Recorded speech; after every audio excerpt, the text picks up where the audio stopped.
अगर आपके पित्ते में पथरी पैदा हो गई है और आप उसका इलाज करा करा कर तंग आ चुके हैं और ऑपरेशन के बारे में सोच रहे हैं, तो ये वीडियो आपके लिए इंतहाई ख़ास होने वाली है। अस्सलामु अलैकुम वरहमतुल्लाहि वबरकातुहू। मैं हूं आपका मेज़बान हकीम लियाकत अली खिची और आप देख रहे हैं हमारा यूट्यूब चैनल हर्बल वर्ल्ड। लाखों करोड़ों दरूदो सलाम हज़रत मोहम्मद मुस्तफ़ा सल्लल्लाहु अलैहि वसल्लम पर, आपकी आल पर और आपके सहाबा पर। दोस्तों, इस वीडियो के बारे में बहुत सारे हमारे पाकिस्तानी भाइयों के साथ साथ इंडिया, अफगानिस्तान, श्रीलंका, अमेरिका, बरतानिया, फ्रांस और चीन में बसने वाले हमारे पाकिस्तानी भाइयों ने भी गुजारिश की है जी कि इसके ऊपर एक मुकम्मल तफसीली वीडियो बनाई जाए। तो उनकी ख्वाहिश का एहतराम करते हुए हम आज पित्ते की पथरी के ऊपर जो है आपको मालूमात देने जा रहे हैं।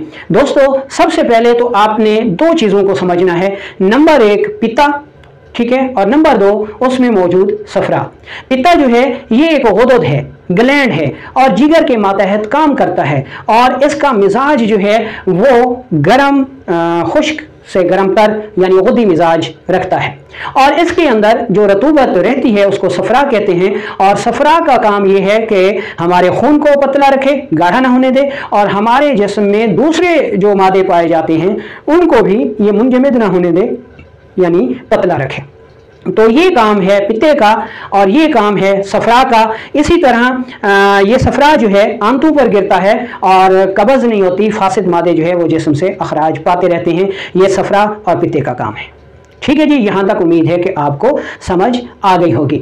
अब आगे चलते हैं कि तिब में इसका इलाज थोड़ा सा लेंथी है, 2 से 3 माह 4 माह तक चला जाता है। और एलोपैथिक में इसका इलाज तो नहीं कह सकते उसको, फटाफट है जी कि पित्ता काट के निकाल दें, ठीक है, और उस पित्ते में मौजूद फिर पथरी भी निकल जाती है, यानी ना रहेगा बांस और ना बजेगी बांसुरी। ठीक है जी। अच्छा, अब हमारे जो अहबाब हैं वो भी बहुत तेज़ हैं, हथेली पे सरसों जमाने के कायल हैं।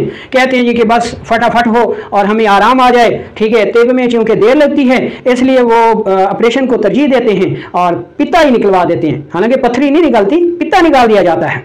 अब देखें कि पित्ता निकल गया, सफरा जो उसमें स्टोर रहता था वो निकल गया, तो अब जो काम पित्ते का था, जो सफरा का था, जो हमने पहले आपको बताया, तो वो कौन करेगा। इसका मतलब है कि पित्ता निकलवाने के बाद आप मुस्तकिल निज़ाम की खराबी का शिकार हो जाएंगे। यानी जो मर्ज कभी कभी होता था पित्ते में पथरी की वजह से, वो अब मुस्तकिल रहने लगा है। ना आप चिकनाइयों को हजम कर सकेंगे, ना गोश्त को हजम कर सकेंगे, यानी जिंदगी अजीरन और मुस्तकिल। अब लोग तिब से जो है वो बहुत ज़्यादा जल्दी की उम्मीद रखते हैं। तो इसमें एक आपको मिसाल देता हूँ, बहुत मजाक की बात भी है और इसमें एक बहुत गहरा सबक भी छुपा हुआ है कि एक अंग्रेज़ पाकिस्तान में सैर व तफरी के लिए आ गया। तो वो सैर व तफरी करता हुआ जा रहा था, तो आगे जो फाटक बंद था रोड के ऊपर और ट्रेन ने गुजरना था, तो वो वहाँ पर रुका हुआ था। इसी असना में एक साइकिल वाला पाकिस्तानी आया। उसने जब देखा जी कि फाटक बंद है तो उसने साइकिल को उठाया, सर पे रखा और जनाब फाटक को क्रॉस कर गया। अब अंग्रेज ने सोचा जी कि ये तो बहुत इंसान जो है ये वक्त का बहुत कदरदान है कि ये इतनी देर भी इंतजार नहीं कर सका। ठीक है, वो बहुत खुश हुआ। अब फाटक खुल गया तो उसने फाटक क्रॉस किया।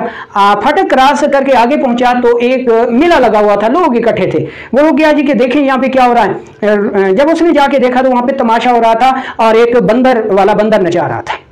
इसी असना में उसको वो साइकिल वाला भी नजर आया, जो कि साइकिल एक तरफ खड़ी करके बड़े इन्हमाक से वो उनका बंदरों का नाच देख रहा था। ठीक है, तो हमारे लोगों की भी यही मिसाल है। ठीक है, कि उनको बहुत जल्दी है और बहुत जल्दी के लिए वो साल इलाज कराते रहेंगे पित्ते की पथरी का और मुस्तकिल मरीज बन जाएंगे। लेकिन अगर कोई हकीम और तबीब उनको कह दे जी कि 3 माह का इलाज है या 6 माह का इलाज है, वो कहेंगे जी हकीम साहब बहुत लंबा इलाज है। ठीक है, चलो ये तो एक मिसाल हो गई। अब हम चलते हैं कि पित्ते में पथरी कब पैदा होती है। दोस्तों, हम सब जानते हैं कि अगर किसी चीज़ को, किसी मादे को ठंडा माहौल मिल जाए तो वो जम जाता है, यहाँ तक कि आप उबलता हुआ दूध भी फ्रिज में रखें तो वो भी जम जाएगा, उबलता हुआ पानी फ्रिज में रखें तो वो भी जम जाएगा, बर्फ बन जाएगा। इसी तरह सफरा जो कि एक गर्म खिल्त है और जिगर यानी पित्ता जो कि एक गर्म उज़्व है, इसको जब ठंडक मिलती है तो उस पित्ते में मौजूद सफरा मुंजमद हो जाता है, पत्थर बन जाता है। ये पित्ते की पथरी का असूल है। अब इसकी जो अलामात आती हैं, पित्ते के मकाम पर शदीद दर्द होता है, गैस होती है, कब्ज़ होती है, तेज़ाबियत होती है और इसमें मतली आती है, कै होती है। मतली और कै इसलिए होती है कि कब्ज़ होती है और कब्ज़ को दूर करने वाला सफरा जमकर पित्ते में पत्थर का हो चुका होता है, इसलिए जब नीचे रिया बंद होते हैं तो फिर कै और मतली मुसलसल आती है। ऐसे मरीज़ों की जो नब्ज़ होती है वो कवाम में जो है तेज़ होती है, रिया से पुर होती है, गैस और तेज़ होती है, ठीक है, और ज़बान जो है वो सुर्ख होती है और उस पर दंदाने से बने हुए होते हैं। अगर आप नब्ज़ पे हाथ रखेंगे तो नब्ज़ बिल्कुल ऊपर 2 से 3 उंगलियों पे मिलेगी और अगर उज़लाती गुदी तहरीक है तो फिर ये 4 उंगलियों पे मिलेगी। तो ये पित्ते की पथरी की माहियत हो गई। अब हम चलते हैं असूल इलाज की तरफ, लेकिन असूल इलाज की तरफ जाने से पहले हमें ग़िज़ाई इलाज को तरजीह देनी चाहिए, क्योंकि अमूमन ग़िज़ाई इलाज से ही पथरी निकल जाती है और इंसान तंदुरुस्त हो जाता है। ऐसी सूरत में आपने हर किस्म की तुर्श, तेज़ाबी, फास्ट फूड, गोश्त, दही, लस्सी, फालसा, आलू बुखारा इनको छोड़ देना है और इनकी जगह आपने फैट्स और कार्बोहाइड्रेट्स वाली ग़िज़ाएँ इस्तेमाल करनी है। मसलन मेथी, पालक, करेला, कद्दू शरीफ, जौ का दलिया, ये चीज़ें आपने इस्तेमाल करनी है, ठीक है। अगर आप पपीता का इस्तेमाल करते हैं यानी आधा किलो सुबह शाम खाते हैं तो चंद ही दिनों में पित्ते की पथरी तहलील होकर अखराज पाना शुरू हो जाती है। यहाँ पर हमारे डॉक्टर साहिबान हमारी भोली भाली आवाम को ये कहते हैं जी कि पित्ते में जाने के लिए तो कोई नाली ही नहीं है, तो ये हकीम क्या कहते हैं जी कि पित्ते की पथरी निकल जाएगी, तो वो कैसे निकलेगी? और हमारे लोग भी उनकी बातों में आ जाते हैं। उनसे हमारा सिर्फ ये सवाल है कि जब कोई नाली ही नहीं है जिसके ज़रिए पित्ते की पथरी निकल सके, तो फिर ये पथरी किस नाली के ज़रिए पित्ते में पहुँची? जिस नाली के ज़रिए ये पथरी पित्ते में पहुंची उसी रास्ते के ज़रिए ये खारिज भी हो सकती है। अब चलते हैं असूल इलाज की तरफ। असूल इलाज में ये ज़हन नशीन कर लें कि इसका इलाज 3 से 4 माह 5 माह तक है, इसलिए आपने सब्र के साथ काम लेना है। इसमें आपने 2 नुस्खे बनाने हैं, उनका इस्तेमाल मैं आगे जाकर आपको बताऊंगा। इसमें एक है रोगन वाला नुस्खा, इसमें 3 जो है रोगनियात आपको चाहिए।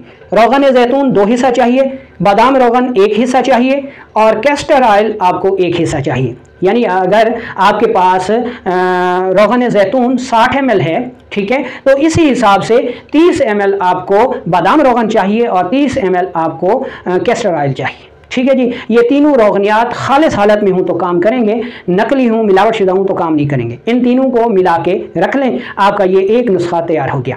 अब दूसरा नुस्खा तैयार कर लें। इसमें पहले नंबर पर आपको सुंड चाहिए, सुंड आपको 5 तोला चाहिए। दूसरे नंबर पर आपको नुशादर ठिकरी चाहिए, ये आपको 2 तोला चाहिए। और तीसरे नंबर पर आपको काली मिर्च चाहिए और काली मिर्च आपको 1 तोला चाहिए। ये तीनों चीज़ें लेकर साफ़ सुथरी करके इंतहाई बारीक पाउडर कर लें, ठीक है। और 1 चम्मच ये नुस्खा आपने सुबह दोपहर शाम यानी 1 चम्मच चाय वाली 3 ग्राम दवा आती है, 2 से 3 ग्राम दवा आपने सुबह दोपहर शाम इस्तेमाल करनी है।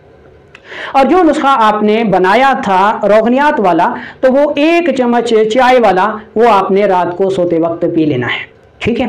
इसके साथ आपने बाज़ार से मेथी दाना ले आना है और मोटे मोटे साफ़ सुथरे मेथी दाना लेकर उसको आपने पाउडर करके रख लेना है। 1 चम्मच चाय वाली मेथी दाना आपने सुबह दोपहर शाम इस्तेमाल करना है। 2 से 3 माह इस्तेमाल करें तो इंशाल्लाह बग़ैर ऑपरेशन के पथरी, पित्ते वाली पथरी जो है वो निकल जाएगी, ठीक है जी। अच्छा, इसमें एक और बात का ख्याल रखें कि अगर आपको इस दवा से मोशन लग जाते हैं तो 2 खुराकें या 3 खुराकें दवा रोक दें या 1 दिन के लिए दवा रोक दें। जब ये मोशन ठीक हो जाएं तो फिर आपने शुरू कर देना है, ठीक है। 1 से 2 मोशन आने ऐसे मरीजों को बहुत ज़्यादा ज़रूरी हैं, ठीक है। तो इंशाल्लाह कुछ ही अरसे में जो पित्ते में मौजूद पथरी है वो निकल जाएगी और आप मुस्तकिल तौर पर सेहतयाब हो जाएंगे। वालेकुम अस्सलाम व रहमतुल्लाहि व बरकातुहू। इस वीडियो के हवाले से आपका कोई भी सवाल हो तो आप